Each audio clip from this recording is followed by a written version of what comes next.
Oxygen भी रहेगी और वो आसानी के साथ फ्लोट करते हुए पानी के अंदर चला जाता है। और इस छाते की वजह से ये टियान की स्पीड भी पानी के अंदर कम नहीं हुई थी, जिसके बाद ये टियान शैडो टैलेंट का इस्तेमाल करता है और खुद को गायब कर लेता है। उसी टाइम पे ये टियान को एक सिस्टम विंडो दिखाई देती है जो कि उसे बताता है कि ये एक टाइगर क्लॉ फिश है और इसका टैलेंट लेवल मिड टायर का है और ये और कोई नहीं वही मछली थी जिसने पिछली बार यूए के ऊपर अटैक किया था।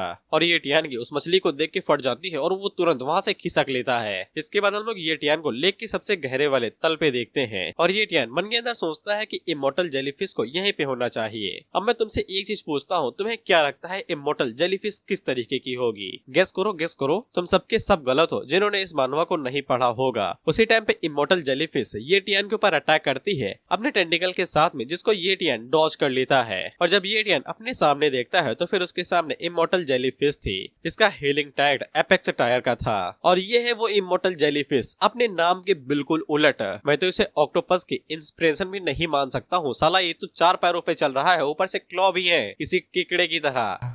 Apparently. You need to hang up that computer call.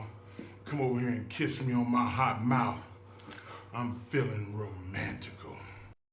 खैर वो इमोर्टल जेलीफिश ये टियान के ऊपर अपने टेंटिकल से दोबारा अटैक करती है तो ये टियान इस बार अपने ब्लेड का इस्तेमाल करते हुए उसके टेंटिकल को ही काट देता है। लेकिन एपेक्स टायर टैलेंट होने की वजह से वो एक झटके के अंदर ही अपने टेंटिकल को दोबारा रीजनरेट भी कर लेता है। इसके बाद वो दोबारा अपने टेंटिकल के साथ ये टियान के ऊपर अटैक करता है तो ये टियान उसके साथ कॉन्टेक्ट कर लेता है और उसके टैलेंट को कॉपी कर लेता है। वहीं पे अटैक की वजह से ये टियान उड़ते हुए सीधा चट्टान से जा टकराता है और काफी ज्यादा घायल हो जाता है। लेकिन उसे खुशी थी कि उसने हीलिंग टैलेंट को कॉपी कर लिया है। लेकिन उसी टाइम पे वो इमोर्टल जेलीफिश ये टियान के ऊपर अपने एसिड से अटैक करती है। ये टियान छाती की मदद से एसिड को ब्लॉक करने की कोशिश करता है, लेकिन थोड़ा सा एसिड उसके हाथ के ऊपर लग जाता है क्योंकि छाता जल चुका था और बिना छाते के ये टियान यहाँ पे ज्यादा देर तक टिक नहीं पाएगा क्योंकि उसे सांस लेने की जरूरत पड़ेगी। और मुसीबत कम नहीं थी कि उसी टाइम पे वहाँ पे और भी कई सारी इमोर्टल जेलीफिश आ जाती हैं धड़ाधड़ करते हुए।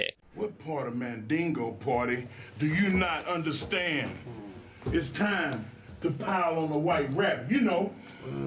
क्योंकि ये टियान इमोर्टल जेलीफिश के छत्ते के अंदर आ चुका था। और फिर ये टियान वहाँ से भागते हुए कहता है टैलेंट मिल चुका है, फालतू में लड़ने की कोई जरूरत नहीं है और वो दंदनाते हुए वहाँ से भाग लेता है। जिसके बाद वो पानी से बाहर निकलता है लेकिन टेंटिकल अभी भी उसका पीछा न छोड़ रहे थे। लेकिन वो जल्दी से स्पीड टैलेंट का इस्तेमाल करते हुए शिव करके वहाँ से गायब हो जाता है और सीधा पानी से दूर किनारे पे एंट्री मारता है। जिसके बाद वो चैन की सांस लेता है और मन के अंदर सोचता है कि उसे जल्दी से टैलेंट को कॉपी कर लेना चाहिए। जिसके बाद वो यस की बटन पे हाथ दबाता है तो उसे दोबारा पेनफुल प्रोसेस होके गुजरना पड़ता है, लेकिन आदत की वजह से उसे ज्यादा तकलीफ नहीं होती है और वो सक्सेसफुली हीलिंग टैलेंट को भी ओबिटेन कर लेता है। जिसके बाद वो अपने जले हुए हाथ की तरफ देखता है और वहाँ पे हीलिंग टैलेंट एबिलिटी का इस्तेमाल करते हुए जब हील करता है तो उसका हाथ एक झटके के अंदर ही हील हो जाता है। इसके बाद वो अपने पंजस का इस्तेमाल करते हुए चट्टान के ऊपर धड़ाधड़ पंजस मारता है तो चट्टान आधे से आधी कट जाती है, लेकिन इसके बावजूद उसके हाथ के ऊपर एक भी खरोच नहीं आती है, यानी कि हीलिंग टैलेंट लाजवाब है। वहीं पे ये टियान मन के अंदर सोचता है कि अब उसे एक सपोर्टेड टाइप एबिलिटी की जरूरत पड़ेगी। अगर वो किसी ताकतवर अपोनेंट के खिलाफ लड़ाई करेगा तो वो अगली बार किसी अटैक टाइप के टैलेंट को कॉपी करेगा।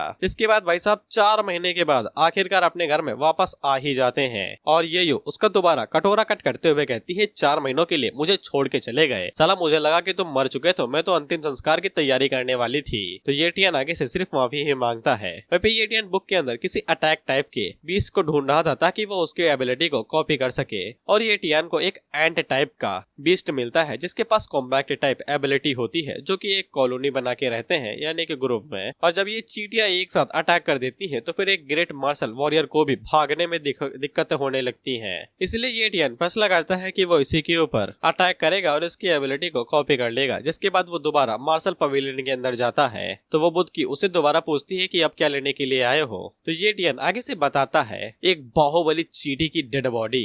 तो बुद्ध की आगे से बताती है कि तुम्हें माइटी एंड चाहिए, उसकी वाइन बना के पियोगे तो ये तुम्हारी बॉडी के लिए ज्यादा बेहतर रहेगा और मसल भी बनेंगे। ये टियान मन के अंदर सोचता है कि साला मैं दिखने में क्या सिंगल पसली हूँ कि लोग मुझे बॉडी बनाने के लिए एक दारू बता रहे हैं। खैर वो बुद्ध की ये टियान को बताती है कि यहाँ पे तुम्हें बाहुबली चींटी नहीं मिलेगी, लेकिन मैं तुम्हें कुछ न्यूज बता सकती हूँ जहाँ पे शायद से तुम्हें वो मिल जाए। ये टियान आगे से बताता है बताओ भाई। तो बुद्ध की ये टियान को बताती है कि लेना है बेस, यहाँ पे एक मिड साइज रूट बनाने वाला है। बेस ए से बेस बे के बीच में, और उस बेस के बीच में काफी सारे बेस्ट होंगे और उनमें से एक माइटी एंड भी है। वहीं पे ये टियान मन के अंदर सोचता है कि ये सभी बेस आयरन फैंग बेस के पास ही बनाए जा रहे हैं। उसकी आगे बताती है कि लिनाई बेस को ऐसा लग रहा है कि आयरन फैंग बेस एक अटैक करने की प्लानिंग कर रहे हैं, इसलिए वो लोग अपने बैकअप प्लान को बनाना चाहते हैं, क्योंकि आयरन फैंग बेस वालों ने मो फैमिली के अंदर किसी को मरवा दिया था। लेकिन जब मो फैमिली वहाँ पे इन्वेस्टिगेट करने के लिए गई तो आयरन फैंग बेस ने पूरी तरीके से उनकी मदद की, जिससे मिसअंडरस्टैंडिंग दूर हो गई।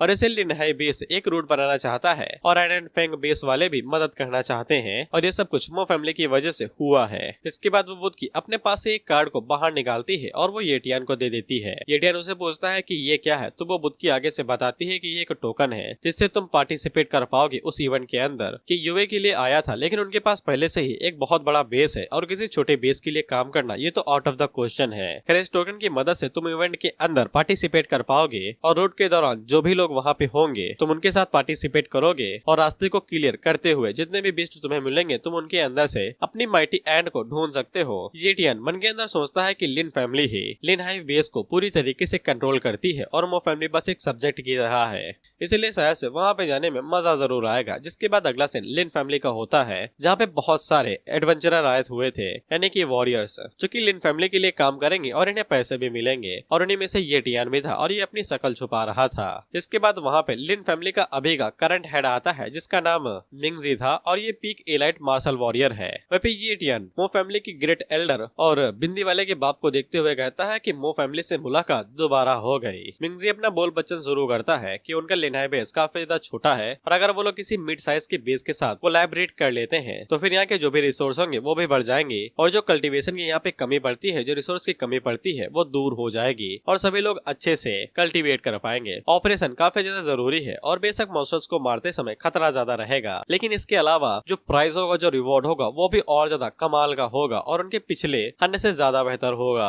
इस पे सभी लोग आगे से लिन फैमिली के नारे लगाने लगते हैं। वहीं पे ये टियान की नजर कैप्टन गेल वुल्फ के ऊपर पड़ती है और वो मन के अंदर सोचता है पता नहीं इसको मैं याद भी होऊंगा या नहीं। वहीं पे मिंगजी उन लोगों से बताता है कि मैं तुम्हारे डाउट्स को क्लियर कर दूं कि हंट के दौरान जो भी चीज तुम्हें मिलेगी वो तुम्हारी ही होगी, यानी कि बीस्ट की जो डेड बॉडी होगी वो इन्हीं लोगों की होगी जो लोग शिकार करेंगे, यानी कि और ज्यादा पैसा। लेकिन इसके अलावा वो फैमिली उनके लिए एक और रिवॉर्ड को प्रिपेयर करती है कि जो कोई भी मार्शल वॉरियर रियलम के अंदर है उन्हें 20 बोतल मिड टायर मॉन्स्टर ब्लड मिलेगा और 2 मिलियन कैश। वहीं पे एलाइट वॉरियर्स को 3 बोतल हाई टायर मॉन्स्टर ब्लड मिलेगा और 10 मिलियन कैश। इसलिए सभी लोग आगे से और भी ज्यादा मोटिवेटेड हो जाते हैं, ये सोचते हैं कि और ज्यादा पैसा मिलेगा। इसलिए सभी लोग भागते हुए रॉक असाइनमेंट की तरफ जाने लगते हैं ताकि वो अपनी स्ट्रेंथ को चेक कर सकें कि वो कौन से लेवल पे हैं। सभी लोग एक एक करके हाथ रखते हैं तो वो स्टोन आगे से उनके टैलेंट के बारे में बता देता है। वह पे ये टियान मन के अंदर सोचता है कि वे बहुत ज्यादा सही थी। साला इन बड़ी फैमिलीज के लिए काम करने का कोई फायदा नहीं है, खासकर इस मो फैमिली के लिए।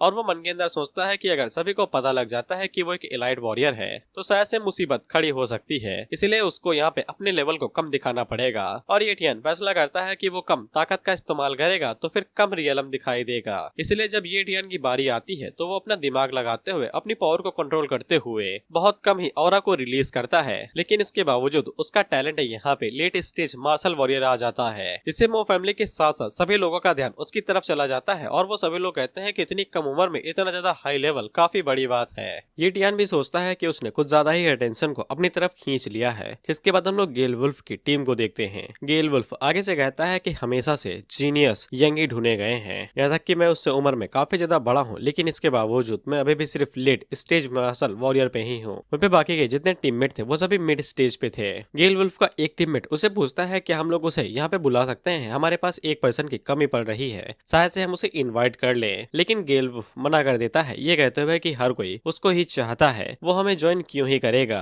लेकिन उसी टाइम पे ये टियान खुद ही चलते हुए गेल वुल्फ की आवाज आ जाता है और अपनी हुडी हटा के उसे पूछता है कि मैं याद हूं ना भाई साहब। तो गेल वुल्फ को ये टियान याद था और वो कहता है कि तुम तो वही बच्चे हो जिसने उस छोटी लड़की को बचाया था। इस बात के ऊपर विश्वास करना काफी मुश्किल है कि तुम 1 साल के अंदर ही late stage martial warrior level पे पहुंच गए। तो ये टियान आगे से कह देता था कि बस मैं लकी हूँ। हाँ पे तू लकी ही है कि तेरे पास स्किल है और मानवा तेरे ऊपर बनी है, नहीं झोला छाप होता तो। खैर ये टियान उनसे कहता है कि मुझे एक टीम को ज्वाइन करना है, क्या मैं ज्वाइन कर सकता हूँ। तो गेल वुल्फ आगे से कहता है ऑफ कोर्स मेरे लाल, जिससे वो सभी लोग काफी ज्यादा खुश हो जाते हैं कि उनकी टीम में एक और लेट स्टेज का मार्शल वॉरियर आ चुका है। अब उनकी टीम और ज्यादा शक्तिशाली हो गई। जिसके बाद अगला सीन डायरेक्ट मिशन एरिया का ही होता है और ये लोग जानबूझ के एक ऐसे एरिया में आए थे जहाँ पे वीक टायर के मॉन्स्टर दिखते हैं। गेल वुल्फ के लिए उसकी टीम की सिक्योरिटी सबसे ज्यादा जरूरी है, जिसके बाद मॉन्स्टर